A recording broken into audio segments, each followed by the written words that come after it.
കൊല്ലം സുധി എന്ന കലാകാരനെ ഓർത്ത് 3 വർഷം മുമ്പ് മലയാളികൾ ഒരുപാട് വേദനിച്ചിരുന്നു. പ്രതിഭയുണ്ടായിരുന്ന നല്ലൊരു അഭിനേതാവിനെ വളരെ പെട്ടെന്ന് നഷ്ടപ്പെട്ടല്ലോ എന്നതായിരുന്നു സങ്കടം. അതിനാലാണ് അദ്ദേഹത്തിൻ്റെ കുടുംബത്തെ കൈയയച്ച് സഹായിച്ചതും.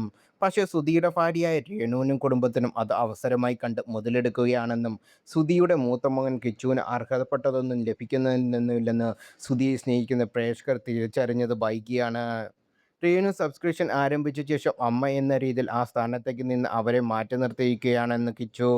യൂട്യൂബ്, വ്ളോഗിംഗ്, പ്രൊമോഷൻ എന്നിവ വഴി സമ്പാദിക്കുന്നത് കൊണ്ടാണ് കിച്ചു മുന്നോട്ട് ജീവിക്കുന്നത്. ഭാവി സുരക്ഷിതമാക്കണം എന്ന ചിന്തയോടാണ് യാത്ര. അതിൻ്റെ ഭാഗമായിട്ടാണ് സ്വന്തമായി ഒരു ക്ലോത്തിംഗ് ബ്രാൻഡ് കിച്ചു ആരംഭിച്ചതും. ലക്ഷ്മി നക്ഷത്രയടക്കം കൊല്ലം സുധിക്ക് വേണ്ടതെല്ലാം പിന്തുണ അറിയിക്കുകയും ചെയ്തു. ഉദ്ഘാടകനായും കിച്ചു സജീവമായി തുടങ്ങി.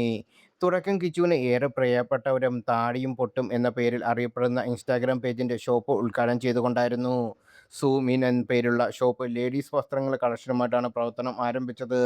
സോഷ്യൽ മീഡിയ ആക്റ്റീവായി തുടങ്ങിയപ്പോൾ മുതൽ കിച്ചുവിന് പിന്തുണയും ഒപ്പമുള്ള ഫാമിലിയാണ് താടിയും പൊട്ടിലെയും തീർത്ഥവും വിശാഖും. ജീവിതത്തിലെ ആദ്യ ഇനാഗുറേഷൻ ഫംഗ്ഷൻ വീഡിയോ ഒരു ബ്ലോഗായി കിച്ചു യൂട്യൂബിൽ കുറിക്കുകയും ചെയ്തു. ഉദ്ഘാടനത്തിന് വേണ്ടി എത്തിയിരിക്കുകയായിരുന്നു. ആദ്യത്തെ ഇനാഗുറേഷനാണ്. Super experience. ചെണ്ടമേളമൊക്കെ ഉണ്ടായിരുന്നു.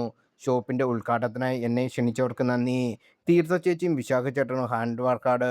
ഷോപ്പ് നന്നായി വരട്ടെ, ഞാൻ ആശംസിക്കുന്നു എന്നാണ് ഉദ്ഘാടന ശേഷം സംസാരിക്കെ കിച്ചു പറഞ്ഞത്. ഞങ്ങളുമായി വളരെ അടുപ്പമുള്ളതാണ് കിച്ചു. പരിപാടിയെല്ലാം ഗംഭീരമായി നടന്നു. എനിക്ക് ഭയങ്കര സന്തോഷം.